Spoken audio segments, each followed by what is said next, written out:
Hello everyone, Election Watch Analysis here, and welcome back to another 2024 election prediction. This is my updated Donald Trump versus Joe Biden prediction, Donald Trump of course being the former president, and Biden the current president. This is the election prediction as of October 5th, 2021, not if this happened in the future in 2024. I'm accounting for the current circumstances as they are happening, not for them stabilizing or getting worse in the future. I'm making this prediction because of a few things. Number one, Joe Biden's declining approval rating, which is yet to stabilize. It currently stands at net 3% disapprove. Also, because of this really interesting poll from an actually Democratic-leaning pollster that show a majority of voters actually think that Donald Trump was a better president than Joe Biden. That is really shocking considering Donald Trump was not the most popular president. So if Donald Trump was running against Joe Biden, it seems like he might actually get a lot of voters to turn back to his side. There's also a decent amount of Biden regret, meaning that Joe Biden may not be in as safe a position as we once thought a few months ago. I'll get right into the prediction with Donald Trump's safe states. Idaho, Wyoming, Montana, the Dakotas, and of course much of the Northeast would all be safe. Kansas, Oklahoma, Missouri, Arkansas, Mississippi, Alabama, Louisiana would not be likely. I think South Carolina, which was very narrowly likely in 2020, would revert back to safe. And all these other states in the upper Midwest would be safe, along with Alaska and Utah. Alaska, like South Carolina, was likely in 2020. I think it'd be safe now. For Joe Biden, the Pacific Coast, I think Oregon would go down to about 13% for Biden, which it was about 16%, just over the safe margin for 15% safe margin, but minus, of course, 12. And Maine's 1st District would also, like Oregon, go back down to a lower margin for Biden.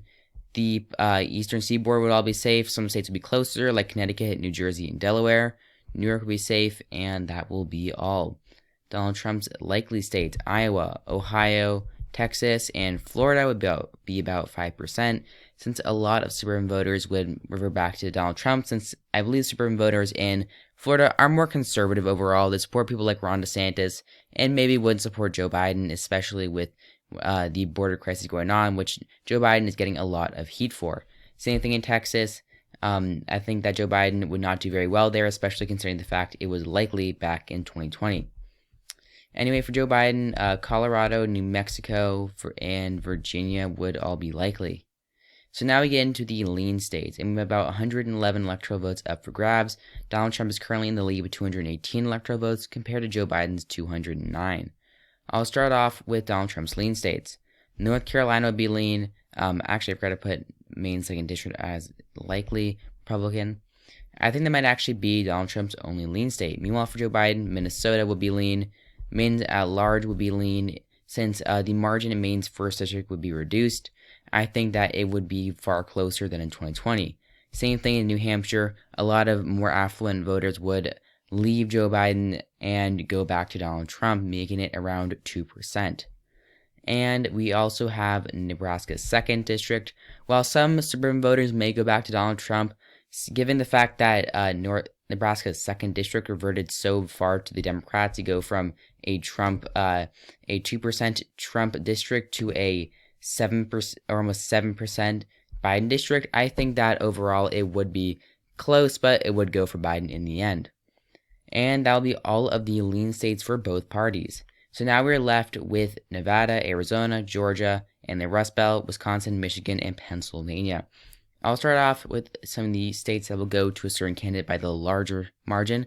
So that'd be Wisconsin. I think might go to Donald Trump by about 1%, a bigger margin than what he won it by in 2016. I think this is because he will improve in the WOW counties, the very populist, not populist, meaning that they are high in population, the suburban counties around Milwaukee, which are very conservative, yet shifted ever so slightly to the left in 2020. As we go back to him, he'd also continue improving in the rural areas of Wisconsin. While there's still a lot of ancestral Democrats, those populations of blue dog Democrats would start to shrink, and Joe Biden would lose his state. Though I think Joe Biden would very narrowly win Michigan. It might be one of the closest states in the cycle. But Joe Biden has enough strength in the state with minority voters and with affluent voters just to narrowly hold on. Pennsylvania, I'll save for later, but Nevada, I think, would be tilt Joe Biden. While Nevada definitely is an interesting state, it's not very elastic, and some areas of it are shifting right and some are shifting left, I think Joe Biden would win it overall. He'd do okay in Washoe County, which is a very moderate suburban county. Donald Trump would definitely improve there, and he'd also improve in Clark County, home of Las Vegas, but not by enough to win the state overall.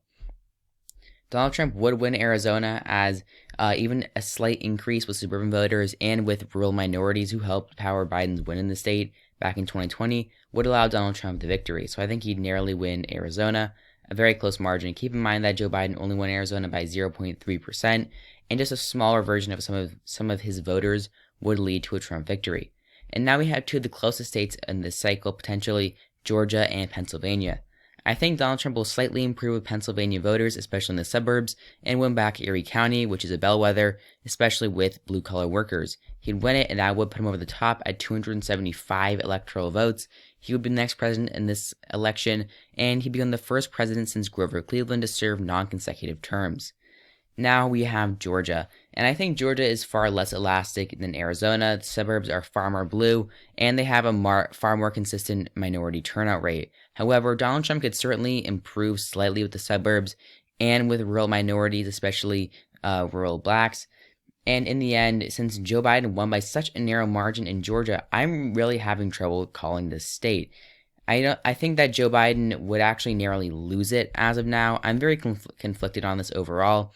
But if Joe Biden's approval rating doesn't stabilize by 2024, I could see him losing Georgia. And since, of course, I'm doing this as of October 5th, 2021, I think that he would lose this state. So here we have the final map. Donald Trump at 291, Joe Biden at 247. Donald Trump reelected. I'm not quite sure who his vice president would be. I think maybe someone like potentially Tim Scott, Mike Pompeo, or Ron DeSantis. Meanwhile, Joe Biden would likely choose Kamala Harris.